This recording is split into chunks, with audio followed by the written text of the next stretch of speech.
हाय दोस्तों, स्वागत है आपका अपने चैनल यूसीसी अविनाश सर में।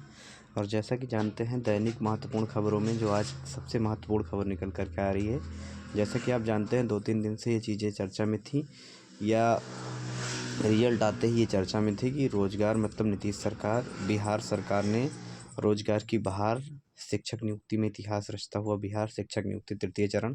जैसा कि हमने बताया था 51,389 शिक्षकों को आज नियुक्ति पत्र वितरण समारोह किया जा रहा है, जिसमें आपको मैंने बताया था कि 2 चीज़ें इसमें गांधी मैदान में दिया जाएगा और चौथे चरण की जो शिक्षक बहाली है उसकी भी प्रक्रिया संपन्न कर ली गई है। संपन्न करने का अर्थ ये है कि उसमें भी ये कहा गया था कि शिक्षक बहाली की प्रक्रिया पूरी कर ली जाएगी और आज घोषणा हो चुका है TRE 4.0 का। और उसके लिए आप देख सकते हैं कि जो उसका साक्ष्य क्या है। आज जैसा मैंने कहा था कि नीतीश सरकार लगभग 51,000 ये तृतीय है और यहाँ देख सकते हैं आप सारी चीज़ें। देखिए, प्रथम चरण में 1,20,336 शिक्षकों को बहाली की गई। द्वितीय चरण में जो है वो 96,823 शिक्षकों की बहाली की गई और तृतीय चरण में 51,389 शिक्षकों की बहाली की गई है। कुल चयनित प्रारंभिक शिक्षकों में 56% महिलाएं हैं। कुल चयनित माध्यमिक और उच्च माध्यमिक 40% महिलाएं हैं। तो मतलब आप देख सकते हो कि बिहार सरकार ही एक ऐसी सरकार है जो रोजगार की बहार है। मतलब बिहार में ही रोजगार की बहार है और नीतीश की तो भाई बल्ले बल्ले ही, इन्होंने ही पूरी रोजगार जो है सृजन किया है। दूसरी जो महत्वपूर्ण खबरों में देख लेते हैं, उत्तर प्रदेश से महत्वपूर्ण खबर निकल कर आ रही है। PCS 2024 मुख्य परीक्षा के आवेदन शुरू हो गए हैं। उत्तर प्रदेश लोक सेवा आयोग ने PCS 2024 आप देख रहे होंगे, उत्तर प्रदेश लोक सेवा आयोग ने PCS 2024 की प्रारंभिक परीक्षा में सफल अभ्यर्थियों से मुख्य परीक्षा के लिए ऑनलाइन आवेदन मांगे हैं। 947 पदों के सापेक्ष सफल 15,066 अभ्यर्थी 24 मार्च तक, इसके जो लास्ट डेट है 24 मार्च तक आप इसको भर सकते हैं। www.uppcs.nic.in पर जा करके आप यहाँ से आवेदन पत्र का प्रिंट करके उसको साथ संलग्न करें।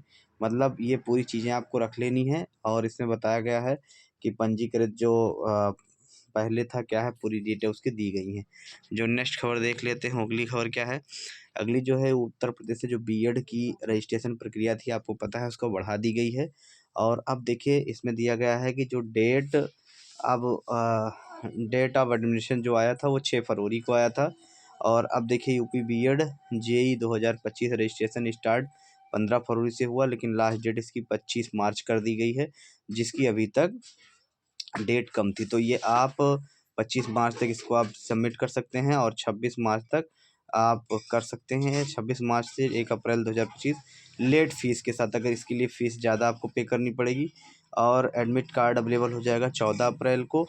और अभी तक इसकी डेट जो है वो लगभग 20 अप्रैल बताई जा रही है कि 20 अप्रैल तक इसकी जो है आ जाएगी।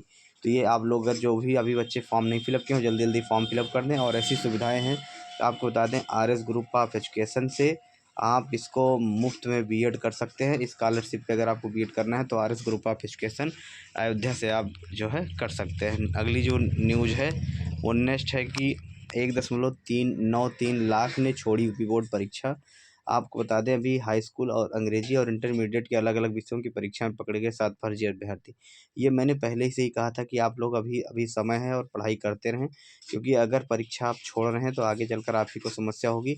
और बहुत सारे कैंडिडेट ऐसे दिखाई दे रहे हैं जो परीक्षा को छोड़ दे रहे हैं या फिर कहीं ना कहीं वो नकल करते हुए पाए जा रहे हैं, जिसकी वजह से उन पर कठोर कार्रवाई हो रही है और ऐसी संभावनाएं हैं कि ऐसी समस्याएं उनके साथ हो सकती हैं। तो इसीलिए बार बार ये कहा जा रहा है कि आप लोग पढ़ाई करते रहें और समय पर ही पढ़ाई करें, कोई दिक्कत नहीं होगी।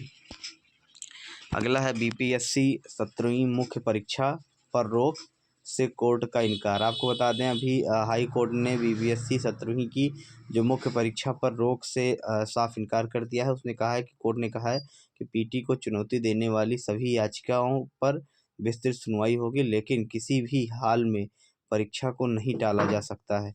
वहीं कोर्ट ने BPSC को अर्जी से उठाए गए सवालों का जवाब देने का आदेश दिया है। मतलब कुल मिलाकर के यह परीक्षा टलेगी नहीं, यह परीक्षा अपने ही समय पर होगी। तो अपने ही समय पर होगी तो समस्याएं जान लीजिए कि जब परीक्षा हो ही जाएगी तो उसका क्या मतलब निकल कर आएगा सामने।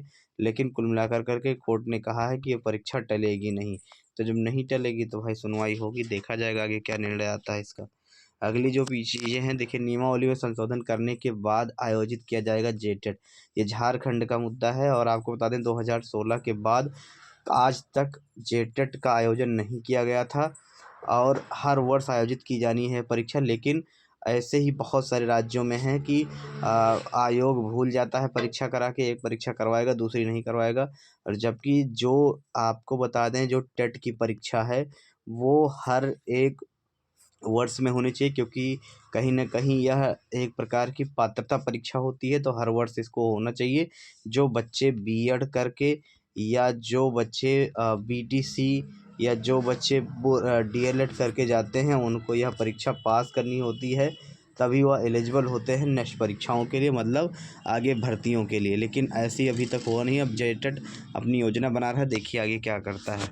अभी तक इसकी नियमावली स्पष्ट नहीं थी। अगली है आउटसोर्स निगम का खाका तैयार, मिलेगी कई सुविधाएं। देखिए हमने आपसे कहा था कि जो इसमें सबसे जो न्यूज आ रही थी वो शिक्षा मित्र को लेकर के आ रही थी।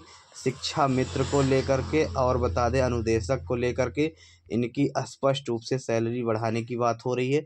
शिक्षा मित्रों की जो सैलरी करने की बात हो रही है वो 25,000 हो जाएगी और अनुदेशकों की लगभग 20,000 सैलरी बढ़ाने की बात हो रही है।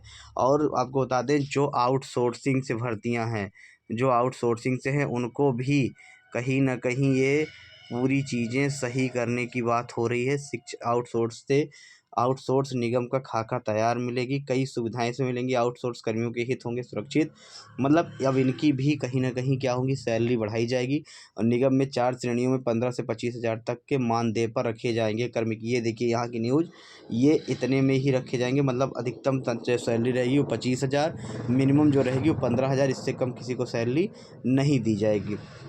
तो आउटसोर्स पर सरकार बहुत तेज़ी में काम कर रहा है, तो ये बहुत जल्द आपको इसकी चीज़ें दिखाई देंगी। अब कुछ विद्युत विभाग वाले इसमें क्वेश्चन कर रहे थे कि क्या सर विद्युत विभाग वालों का भी बढ़ेगा। बिल्कुल, विद्युत विभाग वालों का भी इसमें है बातें कि विद्युत विभाग में जो है उनकी भी सैलरी बढ़ाई जाएगी, तो ये ध्यान रखिएगा। अगली जो आपको बातें बता दें कि जो हमारी कोचिंग है आपको मैंने बता दिया है, यूसीसी अविनाश सर चैनल को आप सब्सक्राइब कर दें और जो भी जानकारियां हैं आपको सबसे पहले इस चैनल पर आपको बता दी जाएगी। और बीएड के लिए हम लोग प्रैक्टिस बैच शुरू करने वाले हैं जल्द इसी चैनल पर। Thank you so much.